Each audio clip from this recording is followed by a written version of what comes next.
Hello बच्चों, स्वागत है आपका अपने YouTube चैनल सक्सेस वाला में। हम लोग इस एनडीए के क्रैश कोर्स मिनी मैराथन में आप सभी का स्वागत करते हैं। जैसा कि आपको पता है, कई दिनों से लगातार एनडीए की मिनी मैराथन लगातार मैथ के सेशन में आगे चल रही है।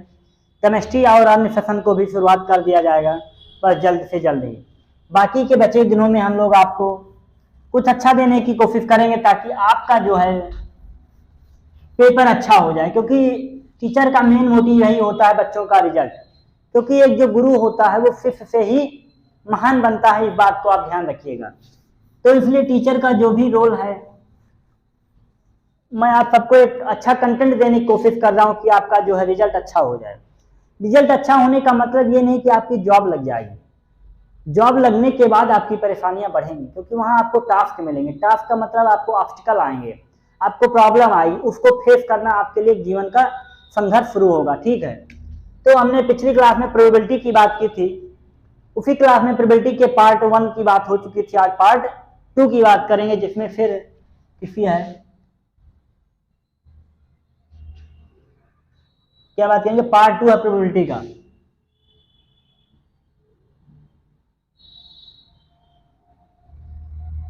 Probability part 2।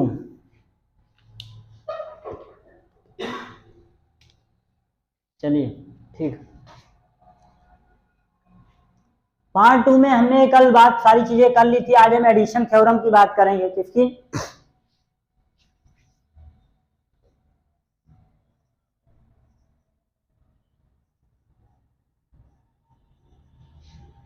Addition theorem.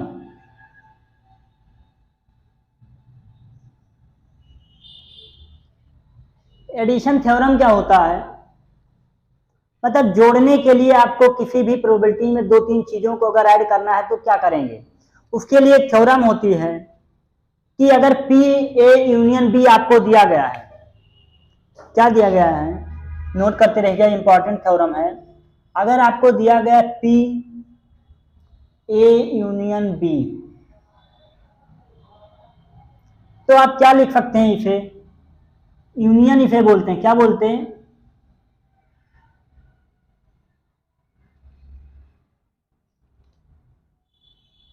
Union. इसे आप लिख सकते हैं P A plus P B plus आप लिख सकते हैं पी प्लस नहीं, इसे माइनस, क्योंकि आप क्या करेंगे,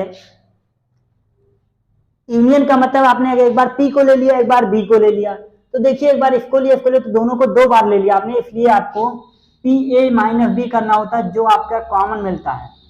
पी ए इंटरसेक्शन बी, इस वाले साइन को क्या बोलते हैं? इंटरसेक्शन। इंटरसेक्शन का मतलब होता है कॉमन। मतलब आपने एक बार प्रोबेबिलिटी ए की वैल्यू निकाली, एक बार बी की निकाली, तो बी दोनों में काउंट हो गया। इसलिए एक बार इन दोनों की जो कॉमन वैल्यू होगी उसे आप क्या कर देंगे, माइनस कर देंगे। इसलिए इसे बोलते हैं, ये आप सेट में भी सीख के आए थे जब वेन डायग्राम सॉल्व करते थे, कि जब आपको दिया हो प्रोबेबिलिटी ए यूनियन बी, तो मतलब ए और बी दोनों की एक साथ आपको चाहिए, तो प्रोबेबिलिटी ए की निकालिए, बी की निकालिए, जो दोनों में कॉमन हो उसको माइनस कर दीजिए। तीसरे की बात करते हैं, पी यूनियन बी। दूसरा अगर लिखें पी ए यूनियन बी, लेकिन एक कंडीशन है इसमें कि आपका जो पी यूनियन बी है, ए एंड बी क्या है, म्यूचुअली एक्सक्लूसिव है। मतलब दोनों में कोई कॉमन वैल्यू नहीं है। तो आप क्या करेंगे, सर इसी वाले पे काम करेंगे। भाई इसमें ये क्या होता है, कॉमन ये नहीं है, मतलब इसमें क्या है, P A union intersection B क्या है, इसमें 0 है, तो यही लिख लीजिए P probability of A plus probability of B. ये वाला क्वेश्चन 0 है तो कोई मतलब नहीं, लेकिन लिख लीजिए where A and B are mutually exclusive. Mutually exclusive है कौन कौन? ए एंड बी आपके क्या है, म्यूचुअली एक्सक्लूसिव इवेंट है, इसलिए आपका ए एंड बी क्या हो गया, जीरो हो गया है। दूसरी अगर बात करें हम, थोड़ा सा वेन डायग्राम की चर्चा करते हैं। वेन डायग्राम तो नीचे ही लिख देते हैं, क्या है वेन डायग्राम।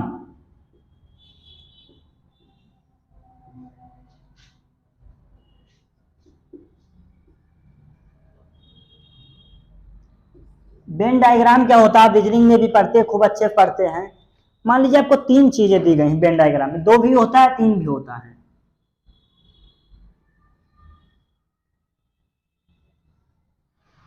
ये देखिए, ये हो गया A B C X Y Z, इसे आप बोल दीजिए पी। ये एक ऐसा प्लेस है जहां तीनों वैल्यू कॉमन मिल रही है। ये एक ऐसा प्लेस है जहां तीनों वैल्यू कॉमन मिले, इसे बोलते हैं ओनली ए, ओनली बी, ये होता है ओनली सी। इसकी भी थोड़ा जान लीजिए, देख लीजिए, ये होता है वेन डायग्राम। इतनी बातें क्लियर हुई तो हम थोड़ा सा आते हैं मल्टीप्लिकेशन थ्योरम में। एक थ्योरम यूज होती है जिसका नाम है मल्टीप्लिकेशन थ्योरम। दिख रहा है ये सब सारी चीजें आप सभी को? क्वेश्चन यहाँ पूछा जाता है, बार बार यूज होता है ये।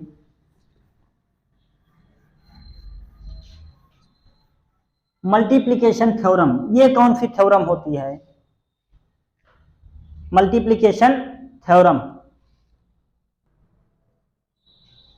तो मल्टीप्लिकेशन थ्योरम में जो है, हमने कल बात की थी आपकी बायनोमल और कंडीशनल प्रोबेबिलिटी की बात की थी, जिसमें आपको बताया था पी ए अपॉन बी, मतलब एक घटना जब से किसी दूसरी घटना पे इफेक्ट ना पड़े तो उसे क्या बोलते थे, कंडीशनल प्रोबेबिलिटी। मतलब एक गिवन होता था, बी अपने आप अकर हो जाता था, उसे बोलते थे कंडीशनल। उसी से इसको मैंने निकाला है, कंडीशनल प्रोबेबिलिटी को, कंडीशनल से यूज किया है किसको, मल्टीप्लिकेशन थ्योरम को। ये बहुत इंपॉर्टेंट है और हर बार क्वेश्चन में पूछी गई है कि ये किसके इक्वल में होता, क्या दोनों वैल्यू इंटरसेक्शन के इक्वल में होती है, क्या ये यूनियन के इक्वल में होता है। तो ये आप नोट कर लीजिए थोड़ा सा,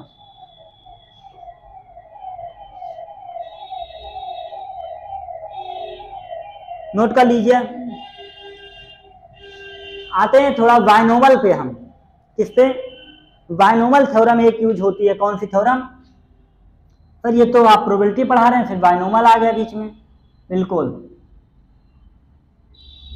एक बायनोमल थ्योरम यूज होती है।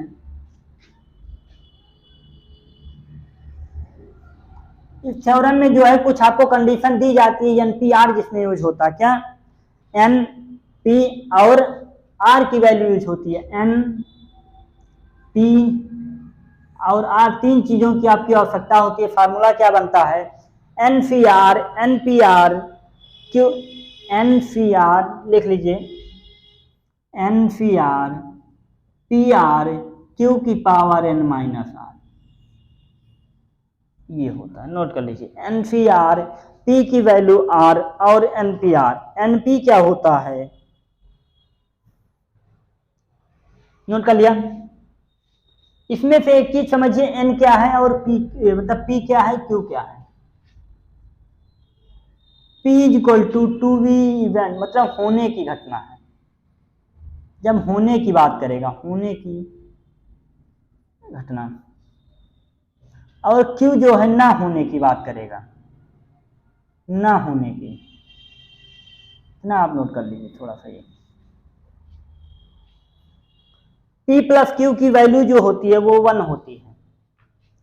क्या होता है, P प्लस क्यू की जो वैल्यू होती है वो 1 होती है, मतलब किसी भी घटना के होने की प्लस में ना होने की घटना क्या कहलाती है, 1। तो क्या आपको पता है, या तो घटना होगी या फिर नहीं होगी, तो उसकी वैल्यू क्या हो जाएगी, P plus Q is equal to 1। इसको हमने पहले भी लिखाया था आपको कि किसी भी घटना के होने की प्रायिकता प्लस ना होने की प्रायिकता क्या होती है, 1 होगी। नोट कर लिया इतनी बातें।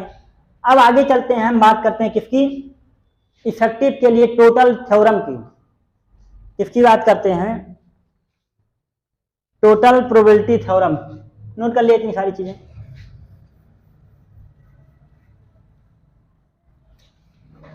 टोटल हम क्या बात करने जा रहे हैं? टोटल प्रोबेबिलिटी थ्योरम, कुल प्रायिकता का नियम।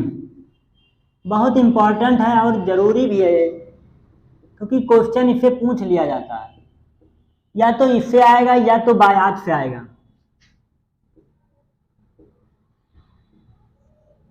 या तो बायात थ्योरम से आ जाएगा या टोटल प्रोबेबिलिटी से थ्योरम आ जाएगा। दोनों एक ही है, लेकिन क्या होता है टोटल में, इसमें आपको टोटल मिला के पूरी बात पूछी जाती है कि कुल लोगों ने मिलकर कितना काम अच्छा किया, कितना काम खराब किया। जब किसी काम को 3 लोग करते हैं तो तीनों लोग उस काम को कितना अच्छा कर लेते हैं या कितना खराब करते हैं, तीनों मशीनों के मिलके बताना होता है। लेकिन बायात थ्योरम जब यूज करते हैं तो बायात किसी स्पेशल के लिए बताता है कि मान लीजिए तीसरा पर्सन ने कितना खराब काम किया, पहले पर्सन ने कितना खराब काम किया, इंडिविजुअल की बात करता है बायात थ्योरम। तो चलिए बच्चों, तो टोटल प्रोबेबिलिटी थ्योरम में बात करते हैं कि जब कोई खराब काम जो है एक साथ मिलके लोग कर देते हैं तो उसे बोलते हैं, किसे निकालते हैं? Total probability theorem. फिर मान लीजिए कोई 3 मशीन आपके सामने है, ए मशीन, बी मशीन, सी। ये लोग जो कोई खिलौना बनाने का काम करती है मशीनें, पहली मशीन जो 30% खिलौना बनाती है, दूसरी मशीन भी 30% और तीसरी 40% काम करती है। यूएसए की मशीन है। लेकिन ये जो 30% सामान बना रही मशीन है, इसमें से जो है ये डिफेक्टिव कितना बनाती है, मतलब खराब सामान कितना बनाती है। तो पहली मशीन 30 का 5% खराब सामान बनाती है, दूसरी मशीन 15%, सर 15 बना ही 15 खराब कर दी, चाइना की मशीन है, परेशान ना हो। ये तीसरी मशीन आपकी 40% टोटल काम बनाई, 10% इसने डिफेक्टिव मटेरियल निकाला, मतलब खराब हो गए, कुछ में कुछ रंग नहीं चढ़ा, कुछ कमी हो गई। तो ये बात हो गई। तो अब हम निकालते हैं कि टोटल ये जिसमें कितने डिफेक्टिव मटेरियल निकले कितने। तो पहली मशीन ने 30% का 5% निकाला, तो कितना हो गया टोटल? 0 से 0 कैंसिल आउट, 15/1000 इतने डिफेक्टिव मटेरियल टोटल बने। बी मशीन ने कितना निकाला? 100, 0 से 0 कैंसिल आउट, 15 क्या 45/1000। तीसरी मशीन आपने कितना डिफेक्टिव मटेरियल निकाला? सी मशीन ने। तो टोटल उसने प्रोडक्शन कितना किया था? 40%। इसका डिफेक्टिव कितना निकाला उसने? सर 10%। 0 से 0 कैंसिल आउट, 0 से 0 कैंसिल आउट। क्या बचा हमारा? 4/1000, 40/1000। इसका 0 मत आप कैंसिल आउट करिए अगर, क्योंकि हमें एलसीएम लेना है तो हमारी बड़ी वैल्यू मिल जाए। तो कितना किया? 4/40 इतना डिफेक्टिव है, इतना डिफेक्टिव है। तो टोटल बायात थ्योरम कहता है, फिर इन्हीं तीनों को जोड़ लीजिए, टोटल आपका निकल जाएगा कितना खराब सामान निकाला इसने। तो टोटल बायात थ्योरम क्या बोलती है आपकी कि सारे मशीन ए, मशीन बी, मशीन सी के डिफेक्टिव मटेरियल को आप ऐड कर दीजिए, वही आपकी क्या हो जाएगी? टोटल डिफेक्टिव आइटम हो जाएंगे। थ्योरम क्या कहलाएगी? टोटल प्रोबेबिलिटी थ्योरम कहलाएगी। तो मशीन ए ने कितना खराब सामान निकाला? 15/1000, 15/1000 प्लस मशीन बी ने कितना निकाला? 45/1000 प्लस 40/1000। देखिए मैंने यहाँ 100 इसलिए नहीं किया था क्योंकि दोनों का डिनोमिनेटर सबका सेम मिल गया, और जब डिनोमिनेटर सेम तो टोटल ये कितना हो गया? 1000 हो गया। 15, 45, 40 कितना हो गया? 5 इधर आ गया, 20, 40, 20, 60 और 40, 100। 10 से 10 कैंसिल आउट। क्यों?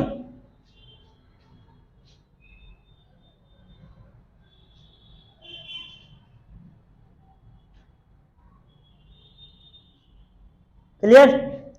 10 से 10 मतलब 1/10 उसने क्या किया?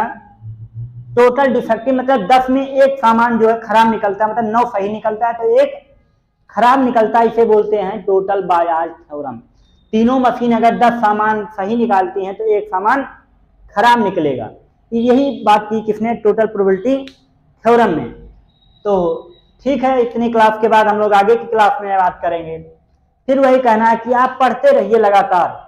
बाकी के जो आप 3-4 दिन बचे हैं, मानता हूं रक्षाबंधन है, पर रक्षाबंधन थोड़े दिन का है, 2-4 मिनट में आप राखी वाखी बंधवा लीजिए, एक साइड करिए, त्योहार फिर मना लेंगे, लेकिन पेपर 6 महीने बाद ही होगा आपका। हो सकता है किसी का लास्ट अटेम्प्ट हो, तो उसके लिए तो रक्षाबंधन हर बार आएगा, लेकिन ये पेपर दोबारा नहीं मिलेगा। इसलिए आप क्या करिए, पेपर को आप अपना पहली प्राथमिकता दीजिए, बाद में आप दूसरे को। ठीक है बच्चों, समझ में आया होगा टोटल प्रोबेबिलिटी थ्योरम। अगली क्लास में या इसी पे एंड करते हैं। बायस थ्योरम आपका थोड़ा छूट गया। बायस थ्योरम इसी का अपोजिट है। यहाँ आप अलग अलग निकाले, वहां हम क्या करते हैं, एक साथ कर दी, वहां अलग, ऐसे इनका अलग निकालते, इनका अलग निकालते, इनका अलग निकालते कि पहली मशीन कितना खराब सामान निकाल रही है, दूसरी मशीन कितना खराब सामान निकाल रही है, तीसरी मशीन कितना खराब सामान निकाल रही है। उसे बोलते हैं, जब इंडिविजुअल की बात करेंगे तब उसे बोलेंगे बायस थ्योरम। क्लियर? ठीक है बच्चों, इसी के साथ आप सभी को मेरा नमस्कार। जय हिंद बच्चों।